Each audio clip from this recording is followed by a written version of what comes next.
This text is a universal message for anyone seeking internal stability, trying to come to terms with their past, and wanting to understand how the modern world and the human beings within it function. On the power of the past and the memory trap. Every human being is the result of a vast number of events, encounters, and experiences.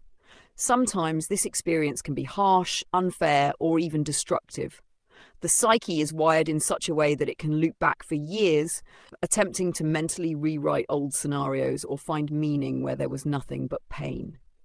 But the truth is that the past is an archive of instructions, not a place to live. You only need to take one thing from it: valuable insights on how to protect yourself, what to avoid, and who to never allow yourself to be again. Trying to change what has already happened is a waste of energy that could instead be directed toward creating your today. The past is dead. It remained in yesterday. Life is happening right now. The nature of human errors, trauma, not a vice. People often commit contradictory and sometimes even monstrous acts.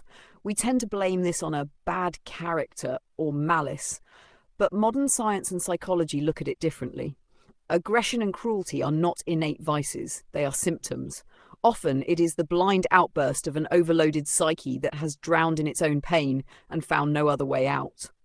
In youth, due to banal inexperience or a destructive environment, even the brightest person can break down and make a mistake. Darkness in the mind is the cry of a wounded intellect. Evil breeds evil until someone consciously breaks the cycle. Understanding this mechanism lifts the paralyzing weight of guilt and hatred. A person does not become hopeless because of their past mistakes.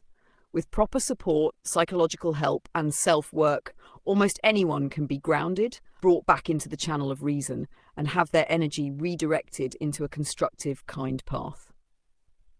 The world today: science, healing, and mindfulness. We are living in an era of a massive rethinking of human nature.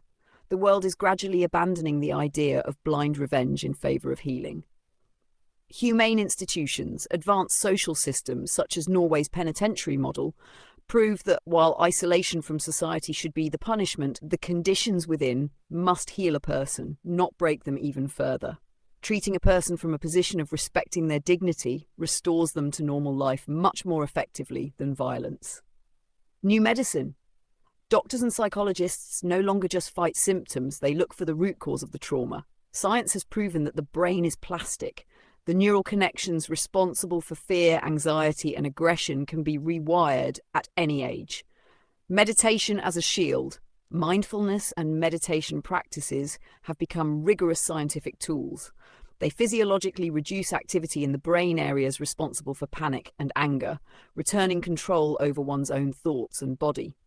It is a way to notice the storm inside before it turns into a destructive hurricane.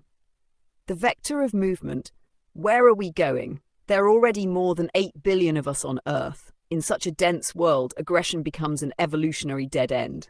This is exactly why humanity is methodically, through trial and error, learning to heal itself. The more we know about psychology and the better we understand the inner workings of our minds, the stronger we become. Kindness breeds kindness. This is not just a beautiful phrase, it is the law of a healthy society. Every person who finds the strength to transform their past anger and pain into creativity, construction, and helping others makes this world a little safer and more harmonious. Everything in its own time. We are learning to manage our darkness, and the light of reason is winning, step by step.